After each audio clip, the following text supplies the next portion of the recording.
तो दोस्तों आज मैं एक्सप्लेन करने वाला हूँ हाल ही में ही रिलीज हुई एक बहुत ही बढ़िया एक्शन हॉरर मूवी को जिसका नाम है आर्केडियन। इसके अंदर मेन लीड रोल में है निकोलस केज, जिन्होंने काफी अच्छा किरदार निभाया है। मूवी देखने में आपको काफी इंटरेस्टिंग लगेगी, मजा आएगा देखने में, क्योंकि मूवी के अंदर एक एपोकलिप्टिक माहौल जैसा है। तो चलिए अब बिना किसी देरी के चलते हैं सीधा वीडियो की तरफ। तो मूवी की शुरुआत में हम देखते हैं कि धरती पे काफी ज्यादा प्रदूषण बढ़ गया था और साथ ही साथ किसी बड़ी महामारी की वजह से काफी लोगों की मौत हो चुकी है। बहुत ही कम लोग इस वक्त धरती पे जिंदा बचे थे। तभी हम पॉल नाम के एक व्यक्ति को देख पाते हैं जो कि भागते हुए अपने बच्चों के पास जा रहा होता है। और इतने में ही हमें शहर में काफी सारे सायरन और बमबारी की आवाजें सुनाई देती हैं और इन्हीं सब से हमको पता चलता है कि धरती पर बहुत ही कुछ बुरा हुआ था। फिर पॉल भागते हुए घर में जाता है जहां पर उसने अपने दोनों बच्चों को संभाल कर रखा हुआ था और पॉल के दोनों बच्चों के नाम थॉमस और जोसेफ होते हैं। अब पॉल थॉमस और जोसेफ की अकेले ही परवरिश करता है और इसी के साथ पॉल को 15 साल बीत जाते हैं और हम नोटिस करते हैं कि थॉमस और जोसेफ काफी बड़े हो गए हैं। जिसके बाद एक दिन शाम के समय पॉल काफी बेचैन रहता है क्योंकि अभी तक थॉमस घर नहीं आया था और इसी वजह से पॉल को थॉमस की काफी चिंता होने लगती है। पर इतने में ही भागते हुए थॉमस घर आ जाता है और वहाँ पॉल थॉमस से ये कहता है कि तुम्हें इतना टाइम कैसे लगता है, तुम्हें पता है कि रात के समय ये जगह सेफ नहीं है क्योंकि यहाँ पर काफी सारे क्रीचर्स रात के समय अपने शिकार के लिए बाहर निकलते हैं। यानी कि ये धरती अब वो धरती नहीं रही जो कि पहले थी। यहाँ पर खतरनाक क्रीचर्स रहते हैं जो कि इंसानों का शिकार करते हैं। जिसके बाद पॉल अपने दोनों बच्चों को घर को अच्छे से बंद कर देने के लिए कहता है। फिर रात के समय तीनों जन खाना खा रहे होते हैं। तभी थॉमस अपने पिता से ये कहता है कि आज मैं मिसेस रोज के गार्डन में कुछ काम कर रहा था और इसलिए मुझे आने में लेट हो गया था। और इस पर उसका भाई जोसेफ थॉमस से ये कहता है कि मुझे पता है कि तुम वहाँ पर क्या काम करते हो। और इसी बात को लेकर दोनों भाइयों के बीच झगड़ा होने लगता है और तब पॉल दोनों को शांत करता है। लेकिन इतने में ही कुछ क्रीचर्स उनके दरवाजे को तोड़ने की कोशिश करने लगते हैं, पर पॉल जल्दी से दरवाजे के पास जाता है और दरवाजे को अच्छे से पकड़ लेता है। अब अगले दिन पॉल देखते हैं कि उनके दरवाजे पे क्रीचर्स के नाखून के निशान थे और इन निशानों से आपको पता चल गया होगा कि ये क्रीचर्स कितने खतरनाक थे। फिर पॉल अपने बच्चों के साथ मिलकर लकड़ी काटने जाता है और तभी पॉल देखता है कि जोसेफ ने एक मिनी कार बनाई हुई थी। इस पर पॉल उससे पूछता है कि तुमने ये कार क्यों बनाई है। तब जोसेफ ये बताता है कि ये कार उसने छोटे मोटे काम करने के लिए बनाई है। इसके बाद वो ये कहता है कि मुझे अब डर कर नहीं रहना है, मैं अपनी जिंदगी खुलकर जीना चाहता हूँ। पर यह पूरी तरह से मुमकिन नहीं था। यानी कि जोसेफ यहाँ पर थोड़ा सा इंटेलेक्चुअल है। और बात करें थॉमस के बारे में तो वो थोड़ा सा खुले विचार वाला व्यक्ति है, वो बाहर जाकर हिम्मत दिखाता है। एनीवेज अब इस बात पर पॉल ये कहता है कि अब ज्यादा दिन तक हमें डर के नहीं रहना पड़ेगा क्योंकि उसको ये लगता है कि ये क्रीचर्स धरती पे पोल्यूशन की वजह से आए हैं और अब धरती से पोल्यूशन खत्म हो रहा है। फिर पॉल मिनी कार को चालू कर देता है और बच्चों के साथ बाहर घूमने लगता है और साथ ही साथ पॉल अपने बच्चों को कार चलाना भी सिखा देता है क्योंकि कभी भी कोई भी इमरजेंसी आ सकती थी और उस समय इस चीज की जरूरत पड़ती। खैर थोड़े ही समय के बाद पॉल थॉमस और यूसुफ से ये कहता है तुम बाहर से कुछ खाने के लिए लेकर आ जाओ और दोनों ही शाम होने से पहले घर आ जाना। यानी कि दिन में सब कुछ ठीक रहता था लेकिन रात में निकलना सेफ नहीं था। जिसके बाद दोनों कार से खाना ढूंढने चले जाते हैं, लेकिन रास्ते में थॉमस जोसेफ से ये कहता है कि मैं मिसेस रोज के पास जा रहा हूँ और तुम शाम के समय मुझे यहीं से पिक कर लेना। अब इतना कहकर थॉमस मिसेस रोज के घर जाता है और वहां पर हमको ये पता चलता है कि थॉमस असल में मिसेस रोज की बेटी शार्लेट से प्यार करता था और इसलिए वो शार्लेट से मिलने उनके घर पर जाया करता।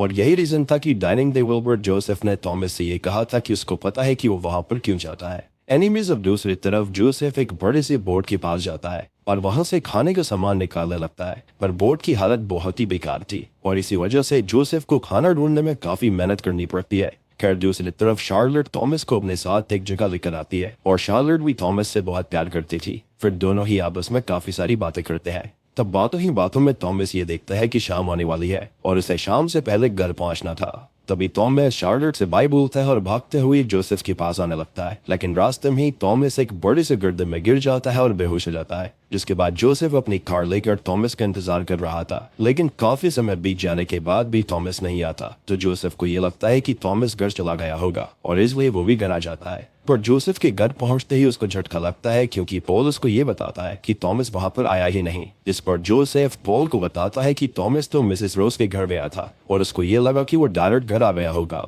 अब ये सुनकर पॉल काफी घबरा जाता है और जोसेफ से ये कहता है कि मैं थॉमस को ढूंढने जा रहा हूँ और तुम घर अंदर से लॉक कर लेना। इतना कहकर पॉल थॉमस की तलाश में निकल जाता है और फिर रात के समय जब थॉमस को होश आता है तो वो देखता है कि उसके सर के ऊपर काफी सारे क्रीचर्स थे और वो क्रीचर थॉमस को मारने की कोशिश कर रहे थे। जिसके बाद वो अपनी जान बचाने के लिए जोरों से चिल्लाने लगता है कि तभी पॉल को थॉमस की आवाज सुनाई देती है। फिर पॉल जल्दी से थॉमस के पास जाता है और वहां पर सारे क्रीचर्स को मार डालता है। वहां पॉल थॉमस से कहता है कि हमें आज की रात यही बितानी पड़ेगी, क्योंकि अगर हम इस गड्ढे के बाहर जाएंगे तो और भी क्रीचर्स होंगे जो कि उनको मार डालेंगे। अब दूसरी तरफ जोसेफ घर में अकेला होता है और जोसेफ ने घर के दरवाजे बंद नहीं किए थे, क्योंकि जोसेफ को वो क्रीचर्स देखने थे और इसलिए वो उन क्रीचर्स को पकड़ने के लिए एक जाल बिछा देता है। और जब क्रीचर घर में घुसता है तभी जोसेफ एक बड़े से पिंजरे से उस क्रीचर को पकड़ लेता है। जिसके बाद हम पॉल और थॉमस को देखते हैं जो कि उसी जगह पर बैठे हुए थे, पर इतने में ही वहां पर और क्रीचर्स आ गए थे। ये एक काइंड ऑफ केव होती है। फिर पॉल क्रीचर से बचने के लिए एक प्लान बनाता है और जब क्रीचर उनको मारने गड्ढे में आते हैं तभी पॉल और थॉमस उन क्रीचर से बचते हुए गड्ढे के बाहर आ जाते हैं। फिर पॉल जल्दी से एक मिनी बम बनाता है और उस गड्ढे में ब्लास्ट कर देता है, जिससे कि सारे क्रीचर्स अंदर ही मारे जाते हैं। पर होता यह है कि इसी ब्लास्ट में पॉल की हालत खराब हो जाती है और वो इंजर्ड हो जाता है, जिससे कि वो वहीं पर बेहोश हो गया था।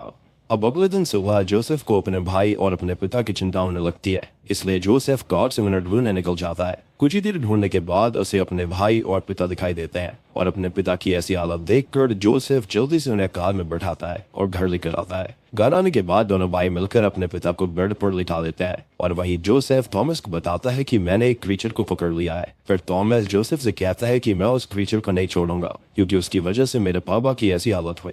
जिसके बाद थॉमस और जोसेफ उस क्रीचर को मारने के लिए पिंजरे से निकाल देते हैं, पर वो क्रीचर दिखने में काफी भयानक था और उसका जो हेड स्नैप होता है काफी खतरनाक होता है और इस वजह से पहले तो दोनों भाई घबरा जाते हैं। फिर दोनों मिलकर हिम्मत करके उस क्रीचर को किसी तरह से मार देते हैं। खैर कुछ ही समय के बाद ने थॉमस अपने माई से कहता है कि हमें अपने पिता को मिसेस रोज के पास लेकर जाना चाहिए, क्योंकि उनके पास में दवाइयां हैं और वो हमारी मदद जरूर करेंगी। जिस पर जोसेफ थॉमस से कहता है कि मिसेस रोज के पास जाने का कोई फायदा नहीं है, वो हमारी मदद नहीं करेंगी। पर थॉमस अपने जिद पर अड़ जाता है और अपने पिता को मिसेस रोज के पास लेकर जाता है, लेकिन वहां पर वो उनकी मदद करने से मना कर देती है और कहती है कि हमारे पास मेडिसिन नहीं है और हम इनको अपने घर पर भी नहीं रखेंगे। फिर मिसेस रोज ये बोलती है कि अगर तुम्हारे पास ज्यादा खाना नहीं है तो हम थॉमस को अपने पास रख सकते हैं, जिससे कि तुम्हारे पास खाना बचेगा। अब ये सब सुनने के बाद जोसेफ अपने भाई थॉमस पे काफी गुस्सा हो जाता है और कहता है कि मुझे पहले से ही पता था कि तुम मिसेस रोज के पास क्यों आना चाहते थे और डैड की इस हालत के जिम्मेदार भी तुम हो।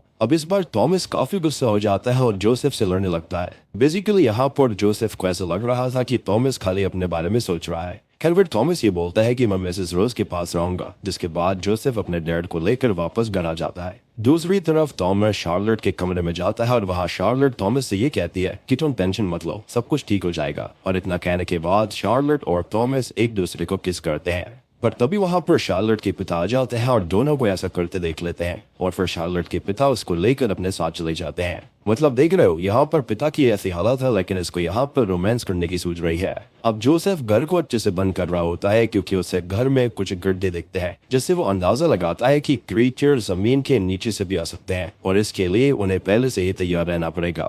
और शायद से उसको ऐसा भी लग रहा था कि इन क्रीचर्स को उस गड्ढे के नीचे जाना है और शायद इसलिए वो क्रीचर्स उनके घर पर बार बार आ रहे थे। फिर हम थॉमस को देखते हैं जिसे अपने डैड की काफी याद आने लगती है और इसलिए थॉमस शार्लेट से कहता है कि मैं अपने घर वापस जाना चाहता हूँ और अगर तुम्हारे पास कुछ दवाइयां हैं तो प्लीज मुझे दे दो, क्योंकि मेरे पिता की हालत काफी खराब हो गई है। तब शार्लेट चुपके से कुछ दवाइयां थॉमस को देती है, पर उसे ऐसा करते हुए एक नौकर देख लेता है। और यहाँ पर मिसेस रोज इतनी अच्छी लेडी नहीं थी क्योंकि उसके पास दवाइयां थी, लेकिन उसने फिर भी दवाइयां देने से इनकार कर दिया। मेरे ख्याल से वो खुद के लिए सप्लाईज रख रही थी और किसी और को देना नहीं चाहती। ऑब्वियस बात है, ऐसी हालातों के अंदर अपनी सप्लाईज कोई भी खत्म करना नहीं चाहेगा और जब ऐसा कुछ होता है तो सबसे पहले इंसानियत की मौत होती है। अब जब थॉमस अपने घर जा रहा होता है तभी वही नौकर थॉमस पे गन तान देता है और कहता है कि दवाइयां चोरी करके कहाँ जा रहे हो। इस पर थॉमस उसे कहता है कि ये दवाइयां उसको शार्लेट ने दी है, पर वो नौकर उसकी बात नहीं मानता और उसे अपने साथ चलने के लिए कहता है। जिसके बाद सभी नौकर मिलकर थॉमस को एक कमरे में बंद कर देते हैं और उसे कहते हैं कि तुमने चोरी करके गलती की है और इसकी सजा तुमको मिलकर रहेगी। इतना कहने के बाद वो लोग थॉमस को मारने ही वाले थे कि तभी जमीन से कुछ क्रीचर निकलते हैं और उन पर हमला कर देते हैं और वही क्रीचर शार्लेट के मॉम डैड को भी मार डालते हैं। और जब शार्लेट को ये बात पता चलती है तब उसे काफी दुख होता है, लेकिन शार्लेट चाह के भी कुछ नहीं कर सकती थी। तभी क्रीचर सारे नौकर को भी मार डालते हैं और एक क्रीचर थॉमस को मारने ही वाला होता है कि इतने में ही शार्लेट उस क्रीचर को शूट कर देती है, जिसके बाद दोनों मिलकर पूरे घर में आग लगा देते हैं, जिससे क्रीचर्स अंदर ही मर जाते हैं। फिर टॉमस शार्लेट को अपने घर चलने के लिए कहता है और दूसरी तरफ हम जोसेफ को देखते हैं जिसे अपने डैड की चिंता हो रही थी कि कहीं क्रीचर्स उन पर हमला ना कर दें। अब तभी जोसेफ को नीचे से कुछ आवाज आती है। जब जोसेफ नीचे जाकर देखता है तो उसे वहां पर टॉमस और शार्लेट दिखते हैं। तब जोसेफ दोनों को देखकर बहुत खुश होता है और उनसे कहता है कि अभी तो हम सेफ है, लेकिन कुछ ही समय में यहाँ पर भी क्रीचर्स हमला करने वाले हैं। जिसके बाद जोसेफ एक प्लान बनाता है और गराज से कुछ ऑयल के कैन निकाल कर लाता है और पूरे घर में ऑयल फैला देता है। फिर जोसेफ टॉमस और शार्लेट से कहता है कि तुम लोग बस क्रीचर्स के ऊपर नजर रखो कि वो अंदर ना आ जाए, वरना हमारा प्लान फेल हो जाएगा। और मुझे ऐसा लगता है कि जो क्रीचर्स थे ना, वो शायद से यहाँ के टॉक्सिक एनवायरनमेंट को छोड़कर धरती के अंदर जाना चाहते होंगे, या फिर इनका वहां पर बसेरा होगा, तभी तो यहाँ पर ही सब पर हमला कर रहे थे।